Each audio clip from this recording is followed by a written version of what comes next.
ব্যাংকে অ্যাকাউন্ট থাকলেই 10,000 টাকা কিভাবে পাবেন তার সম্পূর্ণ এই ভিডিওর মাধ্যমে স্টেপ বাই স্টেপ বলে দিচ্ছি। তাহলে ভিডিওটি সম্পূর্ণ দেখবেন এবং মনোযোগ সহকারে দেখবেন, এবং যারা আমার চ্যানেলে নতুন আছেন তারা অবশ্যই চ্যানেলটি সাবস্ক্রাইব করে পাশে থাকা বেল আইকনটি প্রেস করে নেবেন। চলুন স্টার্ট করি। এই মাসে অ্যাকাউন্টে জমা হবে 10,000 টাকা পশ্চিমবঙ্গ সরকারের নতুন প্রকল্পে। দেখুন, দেওয়া রয়েছে লোকসভা নির্বাচনের পর থেকে পশ্চিমবঙ্গ সরকার জনগণমুখী প্রকল্প নিয়ে কাজ করে যাচ্ছে। বিশেষ করে লক্ষ্মীর ভাণ্ডার নিয়ে চর্চার শেষ নেই। তবে ক্ষমতায় আসার পর মুখ্যমন্ত্রী মমতা বন্দ্যোপাধ্যায় আরও অনেক মানব কল্যাণমূলক প্রকল্প উদ্বোধন করেছে, যার মধ্যে একটি পুরো বাংলায় সাড়া ফেলেছে। লক্ষ্মীর ভাণ্ডার, কন্যাশ্রী, ঐক্যশ্রী, শিক্ষাশ্রী, স্বামী বিবেকানন্দ স্কলারশিপ, বেকার ভাতা, বয়স্ক ভাতা ইতিমধ্যেই রাজ্যের মানুষের জন্য চালু হয়েছে। কিন্তু এবার কৃষক বন্ধু প্রকল্প চালু হয়েছে বাংলার কৃষকদের জন্য। এর ফলে অনেক কৃষক উপকৃত হবে।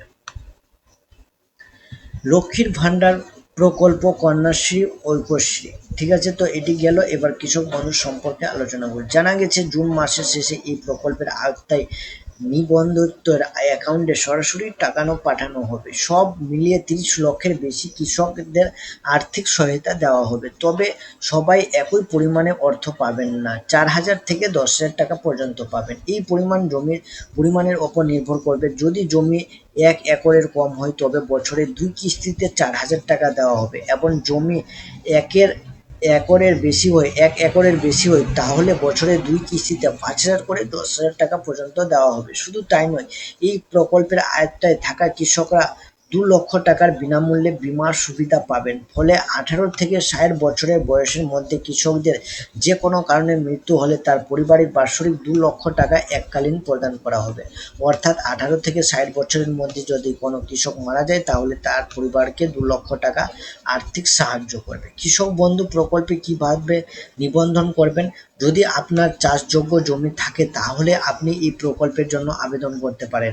এক্ষেত্রে নিকটতম সরকারি অফিসে যোগাযোগ করা উচিত, অথবা এই ফর্মটি অনলাইন পূরণ করা যেতে পারে। যেমন আপনার সরকারি ওয়েবসাইট হলো http://কৃষকবন্ধু.net। এই একটি সক্রিয় মোবাইল নাম্বার দিয়ে নিবন্ধন করতে পারেন। সেখান থেকে একটা ফর্ম প্রিন্ট হবে।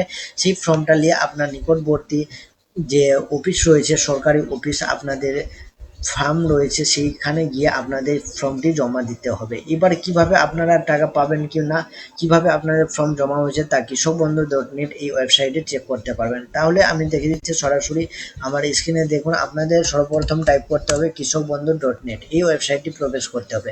প্রবেশ করার দেওয়ার পর নথিভুক্ত কৃষকের তথ্য এখানে ক্লিক করবেন। ক্লিক করে দেওয়ার পর আপনাদের সামনে এরকম ট্যাব ওপেন হবে, কৃষক বন্ধু বলে সার্চ হবে। এখানে আপনারা ভোটার কার্ড বা আধার কার্ড বা ব্যাংকের অ্যাকাউন্ট নাম্বার বা কেবি আইডি দিয়ে চেক হবে, মোবাইল নাম্বার, অ্যাকনোলেজমেন্ট নাম্বার। তো আপনাদের সব থেকে বেস্ট হবে আধার বা ভোটার দিয়ে আপনারা চেক করতে পারবেন। এখানে আধার নাম্বার সিলেক্ট করবেন।